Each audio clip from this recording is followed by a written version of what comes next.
itself. So sometimes people say, yeah, but we're confusing the aspect of real time between the complex event processing dimension and cross-selling, where you just need to look up certain things, and that's a whole different problem that we're trying to solve.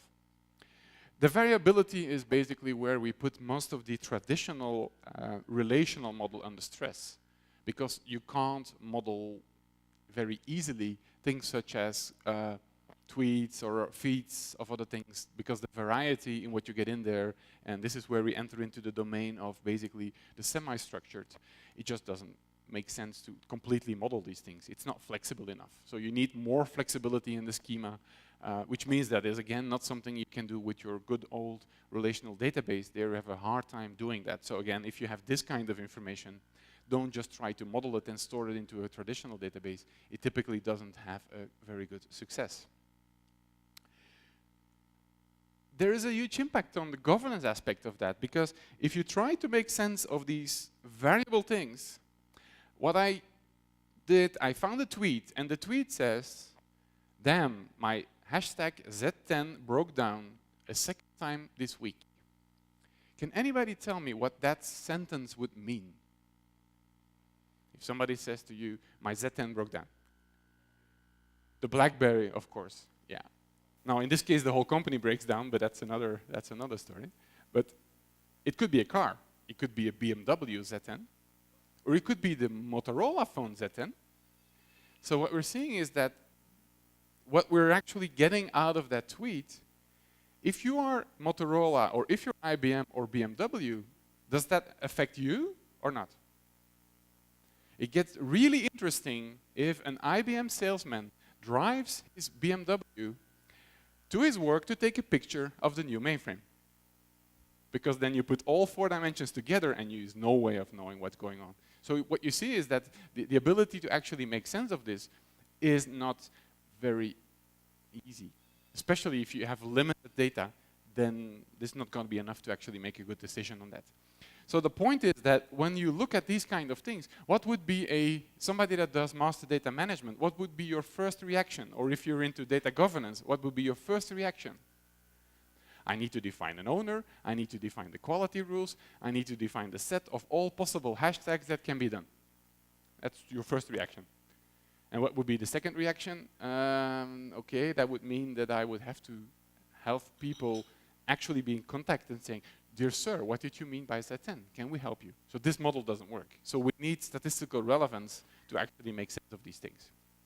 And that brings us into the aspect of veracity. Saying, how do I handle this data set? And I guess everybody that has ever done a little bit of statistics knows the story about the statistician that drowned in the river that was on average 30 centimeters deep, right? So if you don't know how to swim and there's a sign that says, this river is on average 30 centimeters deep, what do? You take the bridge, right? Because you can't cross the water, you don't know. It's about statistical relevance, okay? And that's the veracity part. That means if you are looking at data sets that you want to bring in which are not formally managed, like a feed, like sentiment analysis, what you really need to do is you have to understand that the veracity and that the cleansing is to a point that is ready to make a decision. If your GPS says take a right, what do? You close your eyes and take a right? Not really, because the veracity of that decision, go right, sometimes is not to the point that it says, it's helping me, but it's not my formal decision. Now, I would ask you another question. If you're in your office and you are making a business decision because the system says that you should go right, what is the problem when you're sitting in your office? That is that you can't look out the window and see whether it's actually right that you need to go. So in many cases, you take business decisions, but you don't have the direct feedback that you have when you are looking at the GPS. So the point is the quality of the insight up to the point that you can say, yeah, this is a decision I'm willing to make. Now, this is not a statement, this is a question that I'm asking you. How would you know? How can you bring these things into the point that they make sense? Okay? So, architecture-wise, we're probably going to end up with a mixture of capabilities, and these capabilities will be probably all required if you are having all the business problems that I just explained. So, let's take it a step further and start looking at the ability to create value. Does anybody remember the beer and diapers story? Yes. Okay. So there's some of you that know the urban legend of the beer and diapers. And in a nutshell, this is how we were selling BI 30 years ago, or something like that, yeah. And so data mining and BI, we've proven that it works because we know that if you put the beer next to the diapers, it will sell better. And it's a whole story. You can read it up. There's a nice article that is actually originated from the Teradata labs when they figure these things out. But the point is that you can get from a sales ticket, you can get insight. Now, if you said, I don't know the beer and diapers, don't worry. This is so 80s, so that's it's too retro. What's the story you need to know about today? It's the Target story. Anybody aware with the Target story? Yes, of course. So what Target did is, there's a gentleman that came to the service desk and he was complaining and he said, well, I'm not happy with your company's ethics because you are sending pregnancy folders and stuff to my daughter. She's under 18 and I don't want this thing to happen because this is not something you do. And I think you owe me an apology. What happens 2 weeks later? The father came back and he said, I have to apologize myself. My daughter is indeed pregnant. So what happened is that Target predicted, based on the buying pattern of the daughter, that she was pregnant and send her direct marketing. So that's the new beer and diaper story. So what it says, and does anybody know why Target would be interested in people having babies? Because that's when you change your buying decisions. If you can get a customer at that point, you're with them. And yeah. Absolutely. You have the coupons and you have a customer, at that point they will stick with you for a few years. So it's a great thing to do. So your ability to do that is really a selling point. So great job, everybody's happy. So what they did is they created value by better understanding the customer journey. They better understand who you are so we can do targeted marketing. Okay, interesting story. And there's probably other examples. Actually, it was on the front page of the New York Times magazine, so everybody was happy about it. And there's lots of stuff going on that does similar things. One of my fellow countrymen, he was able to have an algorithm that uses Twitter feeds to predict the stock market. He was actually better with the Twitter feeds than most of the analysts. So you see, by just looking at the sentiment, you can predict what the market is doing. And there's plenty of examples, and I would probably say that the most well-known person in his domain is Nate Silver, because he was the one that sort of predicted the US elections and figuring out who was going to win. So there's lots of examples of algorithms trying to say, give me a data set and I can give you insight, I can understand what is going on. So what you see is that there's this very interesting workshops for algorithms for modern massive data sets. These are all long sentences that I don't know how to pronounce, and I think you have to go longer to school to actually understand what is going on there. But there's a lot of things happening in the mathematical space. Now, when you look at these algorithms, they're basically two things. And you probably say, why is he talking about algorithms? Because I want to talk about which people you need to hire. What do you need in your organization? And there's two ways of doing it. There's people that have an algorithm, and they will use any data set. So these are the mathematicians, and they say, give me a data set, I don't care what it is, and I will help you make sense of it. So this is where the science, the algorithm is actually leading. And this is where we see this new term of people saying, I'm a data scientist, basically says, I understand the algorithms, and I can handle all kinds of problems. I can do cluster analysis, I can do impact, and I can do all kinds of fancy algorithms. Okay? Now, what you need to do there is you need to give these people the place and room to experiment, because they don't know the outcome yet. You need to give them a data set and they will experiment. So the point is, bring your website data, give it to them, and they will see if they can make sense of it. And this is where we see new terms emerging, such as a sandbox or playground or stuff like that, where you can experiment and try to get insight. So this is the first way of doing that. These people typically don't understand your business. They can just detect patterns in data. There's a second way of doing it, and this is, I would say, the more interesting for most companies. That is where you actually truly understand the business process. The example we just gave about the fact that if somebody is pregnant, you want to bring them on board as a customer. No data scientists will actually come with that insight. That is an insight that comes from the business point of view. So you look for the data to test your hypothesis and not the other way around. So there's two different kinds. In one case, it's pure mathematical algorithm based. In the other one, it really requires you to understand the business. So when you start hiring people, you have to look at what profile am I looking at? Am I looking at the one which is the pure mathematical? Or am I looking at somebody that is more understandable of what the business is trying to offer? So make sure that you're looking for the right person in that area.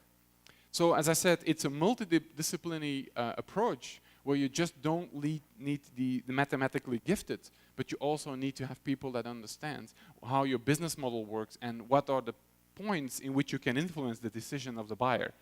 Buy more, buy less, when, where, and how do these things evolve. Okay, so make sure you have the right people on board. There's another thing which is happening. I'm from the age where I actually was looking at rows and columns.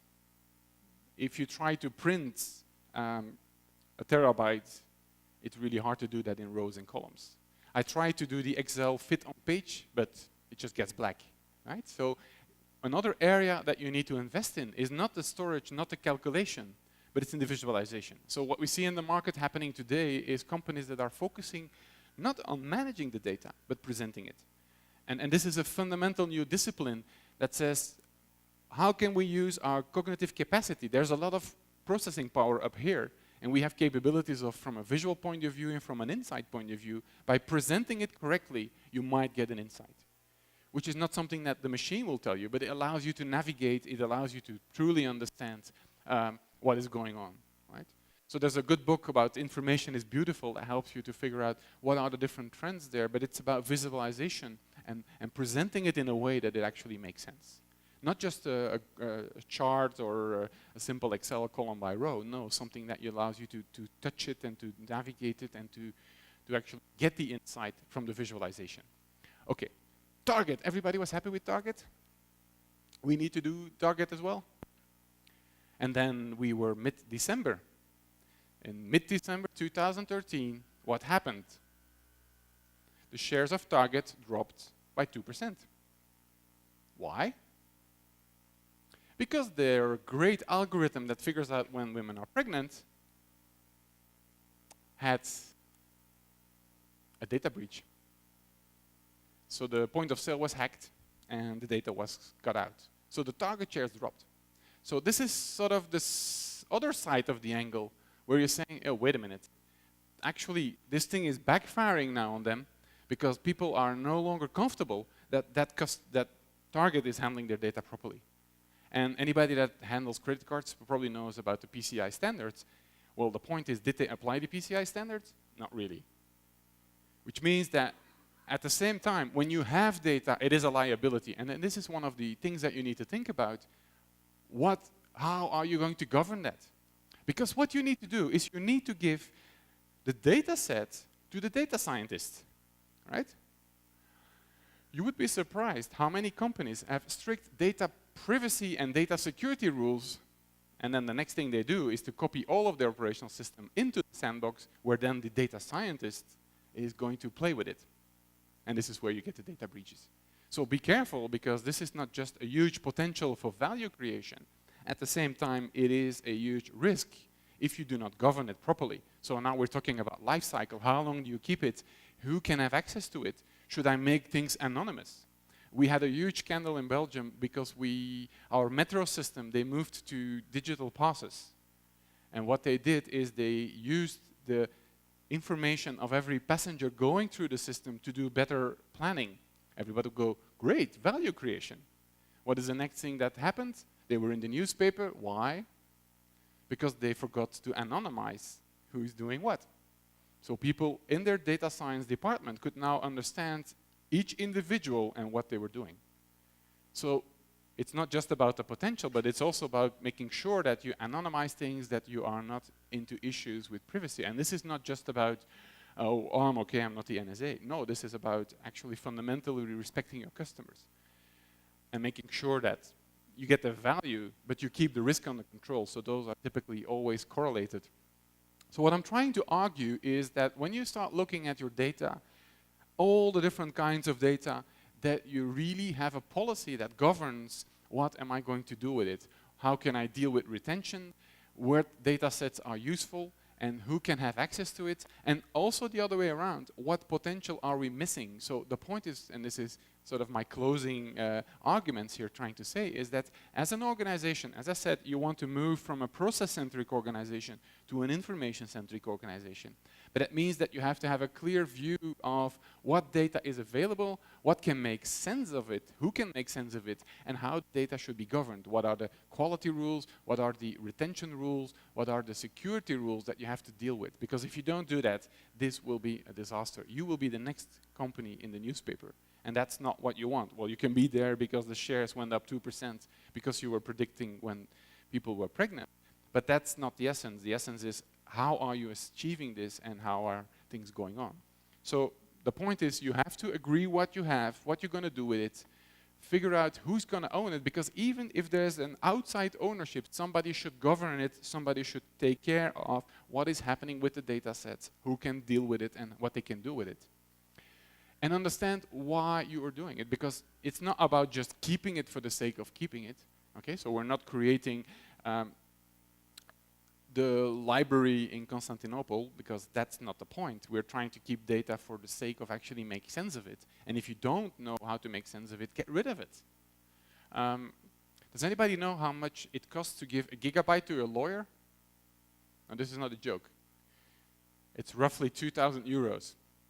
And Philips figured that one out because they were slapped by the European Commission with the antitrust lawsuit.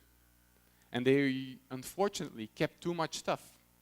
So they spent a fortune on data that had to be sifted through by lawyers, which was basically pointless, but the volume was there and costing them an enormous amount of money. So understand why you're keeping it, what your objectives are, and do it from a business point of view, not from a technical point of view, right? So understand that when things are created, they're up to date, they're maintained, and they're disposed at the point that it makes sense. So that life cycle should actually be governed. So what do we learn from this? What are the conclusions?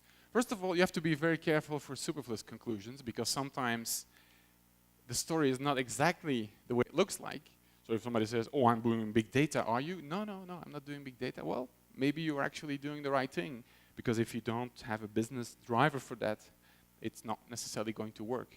So the point is, what I would like you to do is think about an information strategy, and the ultimate question that you should take back to your office later is, when you look at your organization, and remember that question, what is happening in a minute in your organization? What things are you capturing, and are you making sense of it? That's one thing. So do you truly understand, if your boss says, I want to double my revenue, have you clearly identified what are the information ways of improving that? And there's a lot of things that you can do today to actually take the data sets that you have and make more sense of it. There's a huge potential out there. But to actually make sense of it, we have to understand that, does it support my business strategy? There's a nice saying in French, it's called l'art pour l'art. And I see a lot of things happening there. Basically, it translates into art for the sake of art. Now, I'm not saying that art always has to be functional, but you see a lot of people doing big data, oh, because it's nice to do so. And then the question is, how does it add to your bottom line? Silence. Okay, so the point is, what am I missing? What can I do it? I'm also advocating a holistic information management approach that says, don't think in cubicles. Because it is not just about the big data. If your data scientist doesn't know how to get the sentiment and link the sentiment to customer classification, or link the sentiment to product, it's pointless, because you just have sentiment that is nowhere to go. So it means that you also have to do the master data management in a way that you can use these hierarchies to actually make sense of it. So don't think of it as different silos. It has to be a holistic point of view. Which brings us to the point that we have to start looking at capability-driven. Don't say, yes, I would like to buy 4 big datas, please. And I think they have to be green, right? So that's, no. What you need is, you need a platform where you can do massive parallel processing, because I don't like your answer of, I need to wait 18 months. And I don't like the answer in 3 days, because this data scientist guy is an expensive one, so I need to iterate on that. And these people typically learn by something which is called incremental insight. And what does an incremental insight means? You learn from your mistakes and you improve, so you get the cycle going. So make sure that you have the right capabilities. And make sure that there are so many data onboarding capabilities. There's data sets that you can buy. There is a huge market out there which has a lot of potential. So look outside your own organization and see if there's any value in there. And of course, beware of that total cost of ownership. As I said, bringing things on board is not a problem, but it's always a liability. There's a cost dimension of it. And I'm not calling about just the storing, because everything you keep has impact on your operations. So basically, mind the data gap and make sure that there is no discrepancy between what you have and where you want to go to. And that was my last slide, which means that we have 4 or 5 minutes for questions, if there are any in the audience. So anybody? Yes? Do we have a microphone? Yes.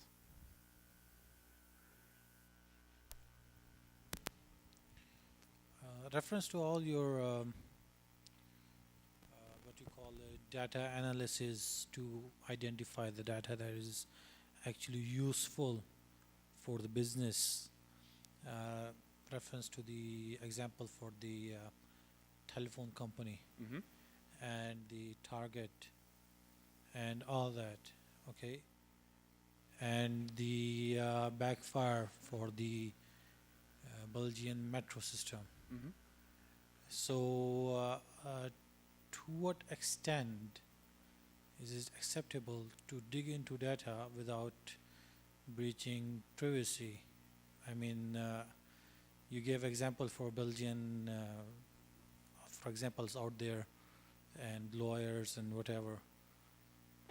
But I mean, there's something called governance and business morals that we need to look at depending on the region that you're doing business in. Absolutely. So that's a very good question. Where do the ethics and the standard meet each other? And what I typically see is that people are starting from their company values, because there's two things.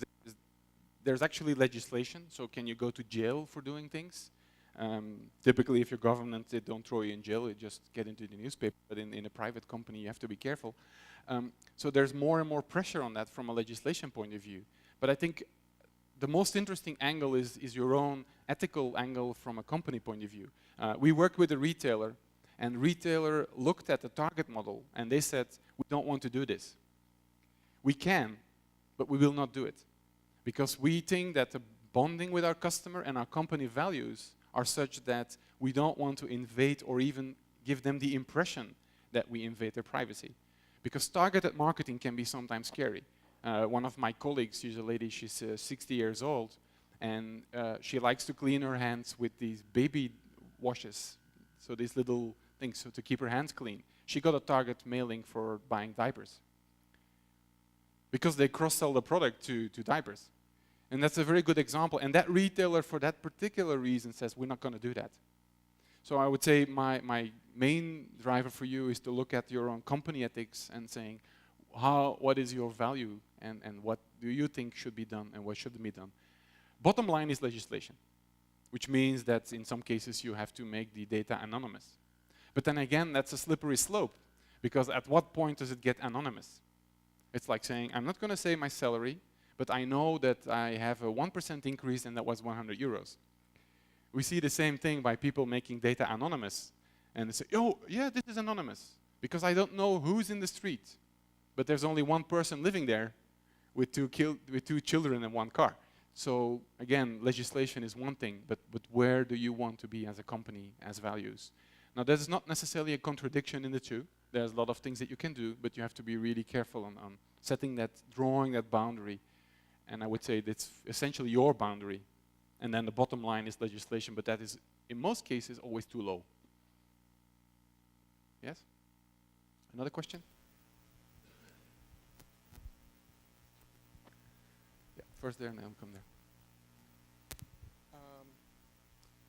My first question is about the system engineering. How would system engineering affect the whole big data management?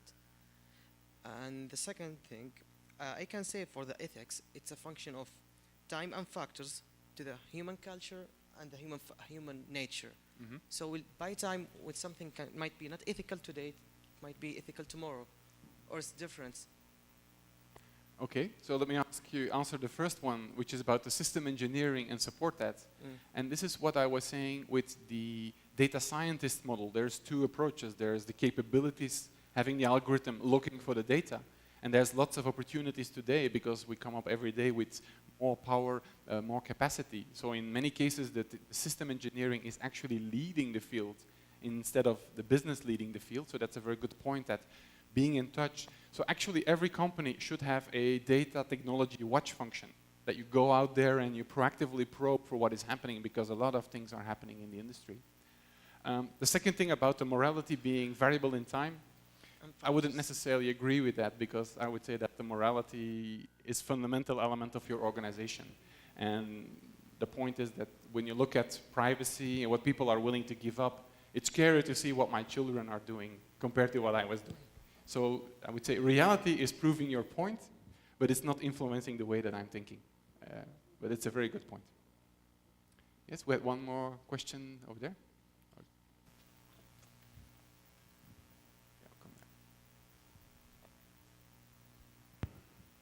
Is there a specific definition of privacy? Because I don't think there is a privacy today in our world. Just, for example, if you're in a state, just I need two single information about you, your name and your company, or your name, your wife name. I can build with all information we have, like all your life story and. Mm-hmm. I think your question is alluding to the previous statement that was made. Today, I think if I would look at a good definition of privacy, the work that is recently done by the European Commission sets a very good level of standards of how to behave. So if you're interested in what is happening legislation-wise, the Data Protection Act is not totally passed yet, but that is something that I would consider to be an industry standard on how to behave. Your information already there, our information already there. How can you? Well, whatever they set a standard, it's yes. already there. They come up with a privacy issue after we Sure. give our information. Yeah. Then you have to go back and revisit your data and saying, are we compliant? So I would actually recommend you to go back and look, are we in sync with that, and what are we keeping and what are we not keeping? So that's, to me, that would be a benchmark to look at the Data Privacy Act and look at one as a yardstick to do that. Yes? Actually, I'm having a question relating to dealing with the data. Usually, in many cases, we're dealing with existing data. Mm-hmm. Especially in analyzing the data, mining the data, and so on. And that makes a difference from scientific research, where usually they identify the attributes and the data that we need to use in analyzing and developing the data, and drawing the conclusion out of it.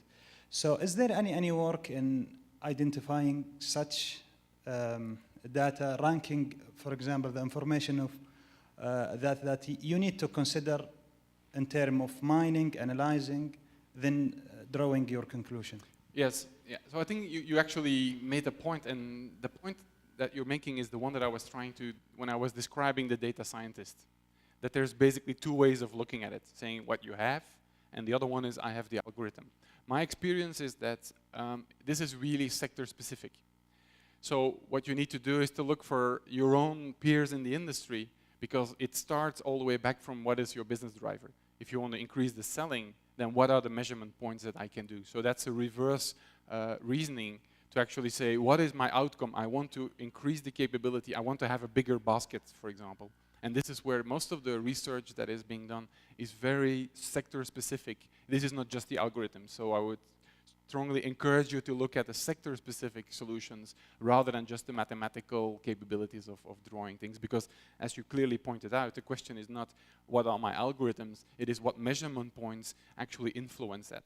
Now this is again where I was saying this is sort of a continuous cycle, because it's like building a balanced scorecard. When people start with balanced scorecards, they have 65 indicators, 200 indicators, and once you mature, what you do is you bring it down to the 10 or 20 that make sense. You will see exactly the same thing. You can have all the feeds, but you probably realize, and this is what Nate Silver calls the noise. sure that you don't capture stuff that doesn't actually contribute. But that's really sector specific and depends on the drivers that you're looking for. So I would start from that angle. Okay? Okay? So I would like to thank you for your attention and physical collaboration. Thank you. Next session, Mohammed Attiya from Datability. Hello? Yep, okay. I hope you've enjoyed the morning so far and it was a good learning experience for you. I was asked to summarize the 13 years of data management projects that we've done in the country, and I come up with 13 guidelines that I will share with you. This does not mean that we learn one thing every year, of course. It actually, on the contrary, it means those 13 lessons have been the same for the past 13 years.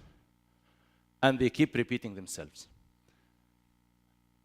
Can we switch to the screen? Yes, thank you. When your organization is trying to buy furniture, tables, chairs, cupboards, you have a very specific description of what you're trying to buy. You have a team who will procure it. You have a team who will save it. You have a team who will maintain it. You know who wants to use it, how he's going to use it. And when you're done with it, you know where to take it to. This is furniture. Why you do this? Because it's an asset. Why don't we do the same with data? We acquire the data haphazardly. Haphazardly meaning, there's no need, it's okay, fine, I'm fine with it, thank you. We acquire the data without necessary specific rules on how the data should look like, how we should collect it. The data is available through Excel, basically to everyone, to do anything they want with it. And when they do things with it, it's very hard to track what happened to the data, contrary to my furniture. And we still say that data is the best or second best asset of the organization.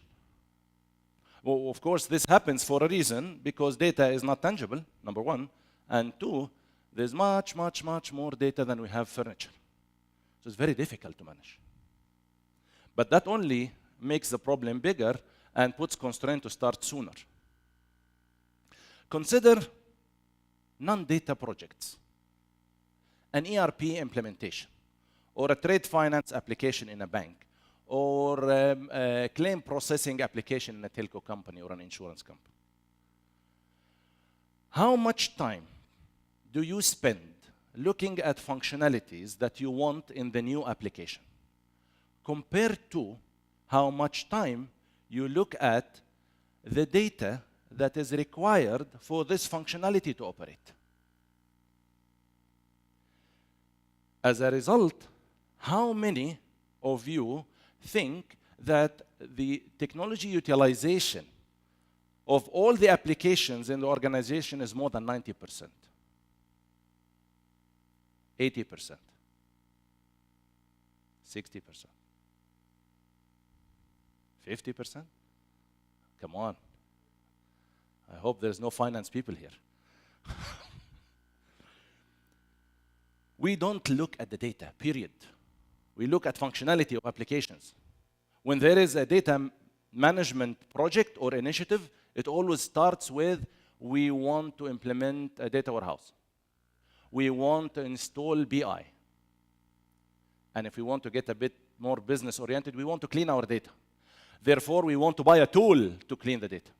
It's always thinking of software, of the tool. Consider Ministry of Education. I came across that news a while back, a couple of months back. They want to look at optimization of the whole transportation of female teachers from and to work and female students, from and to schools and female students. They wanted to optimize the whole system. Now, do you think the wise way to go about this is to start looking at specifications of buses which bus has more seats, which bus has more cylinders, which bus has more options, and so on. Does that solve the problem, the ecosystem problem, the full solution? It is just a component of the solution. And so is the tool. And in the data management, there are tens, actually hundreds of tools. So selecting a tool based on capability alone can take you a year and a half. The guideline number 1, treat data like furniture. Know where you are going to get it from, who's going to use it, why he wants to use it, how he's going to use it, who can change it, where is it going to go afterward, what do I do when I'm done with it? And this is a huge exercise. So I'm not suggesting you do it in one go. So that's the first guideline. Second guideline.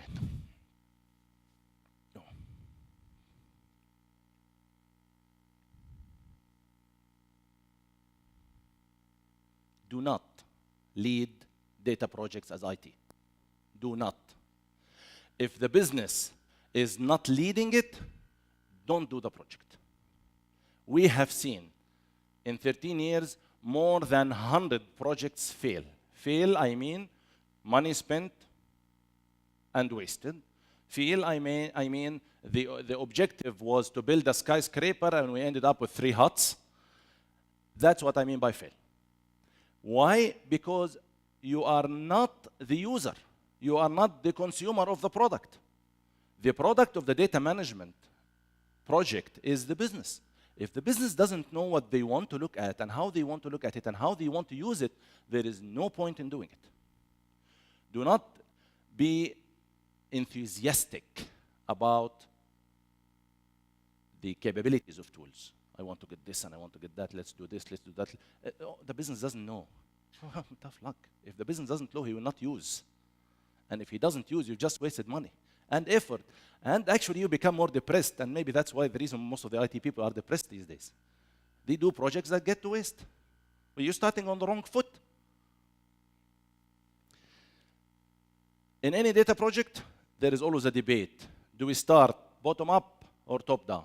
Bottom up or top down? And this roller coaster doesn't end. As a matter of fact, you need both. You need the top down from the senior executive of the organization, be it the minister, the deputy minister, the CEO, the CXO, to give the commitment to push and also the financial commitment, and the commitment should be sustainable. Because the project takes 6 months, 1 year. It takes 6 months from when we deploy the first resource on the ground. But a year and a half before that, you are thinking about data, looking at tools and issuing RFPs and evaluating vendors and. So it's a year and a half to 2 years before you actually, from idea to light. So you need executive sponsorship for sure. And executive sponsorship, I don't mean that if it's the minister, as big as that title is, wants this data, he should be, or somebody with authority representing him should be on the steering committee of the project. That's what I mean by commitment. Not a nice email, guys, we have this project, let's focus on it. Oops, that's not commitment. The bottom up, which is very, very usually forgotten. You need to build awareness for what you're doing. You need to communicate what we are doing, why we are doing it, how useful it is to you. And I go as far as please cut the tool evaluation time by half and dedicate that time with a marketing consulting company that has nothing to do with IT to do internal marketing for you for the project so the people get become anticipating, get excited and waiting for the project to come and the output of that. And when they become excited, of course, they start feeding their knowledge, feeding their enthusiasm to you, help you get the project done. That's the guideline number 3. Guideline number 4.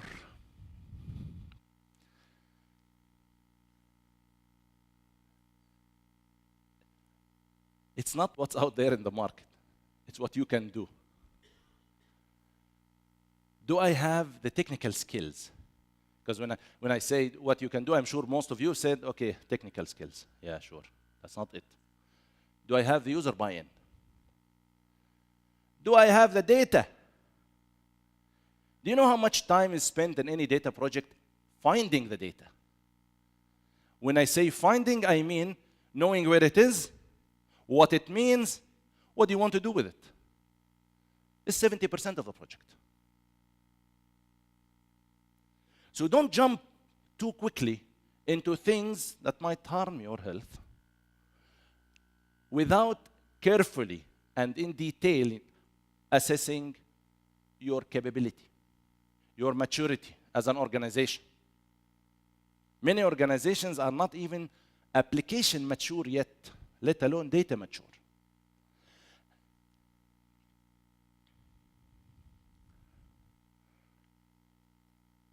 This model by Robert Grossman is one of the models that depicts how organizations are ready. What's the readiness of the organization? Most of the organizations I have seen here in the region, in the analytical reporting. They have reports either through some BI tools or data visualization reporting tool or Excel and so on. Very few we've worked with, very few, and they are mainly banks and telco operators that are in the analytical modeling, where they have some models that predict revenue, that predict customer churn, that predict profit, that do cross-selling, upselling, and stuff like that. Very, very few. But when people select, they want tools that fit in the tip of the pyramid. They select tools that fit in the tip of the pyramid. You're not going to do anything with it. Not you, not the user.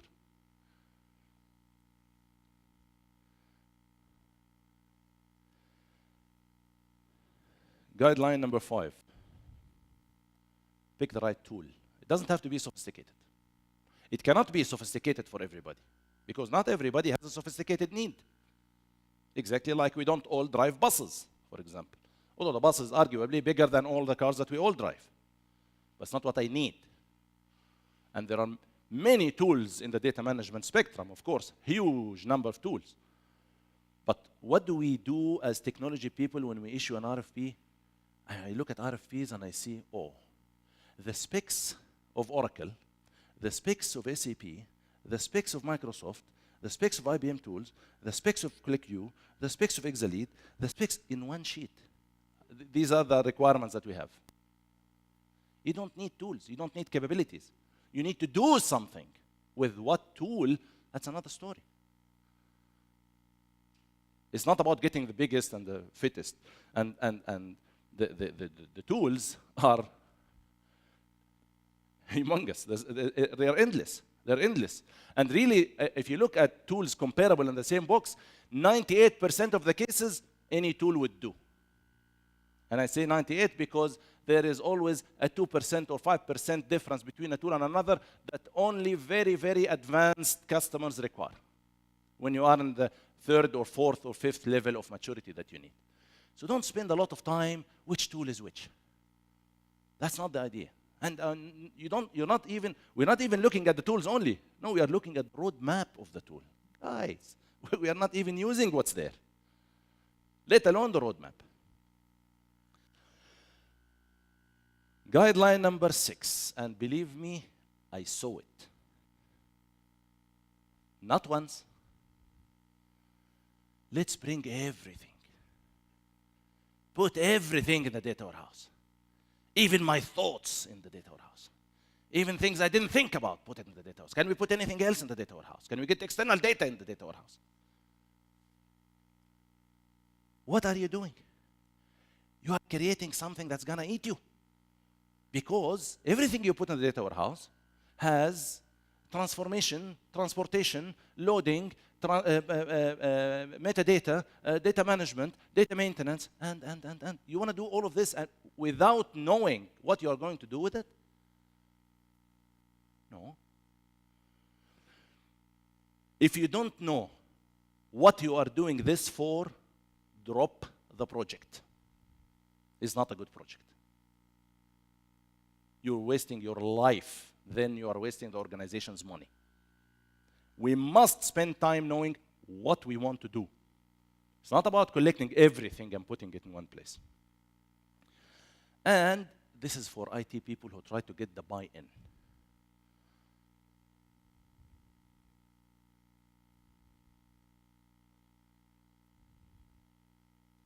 The user is already dreaming. Please don't fuel that dream further. He already has expectations. You need to bring it down. And I'm talking about cases that happened even a couple of weeks ago with one of our customers. You're going to be able to do this. You know, I will not be able to do this until I see this information, this information, this information, and I have this resource, and this resource, and this resource, and I take this action, and I have this authority to take the action. So you actually cannot do this. It's like I tell you, you can fly. Yeah. Provided 1, 2, 3, 4, 5, 6, 700,000 things that happen, yes, I can fly. Be very realistic when you're managing expectation of your users. Actually, sorry, be realistic in managing your own expectations. Because you also have expectations that the user is committed. I hear that. We hear that. The user is committed. The data is clean. Wow, that's really the funniest part. The data is clean. You can't argue. If you say something else to the guy, it's like you're offending him. And data is not clean. You don't even know what the data is. You have data that is 20 years old in the organization. Somebody created some table, put something in it, and died 10 years ago, and you still have the data. You really don't know what it is. And in one of the very large, actually most successful projects we had, data mining project in one of the large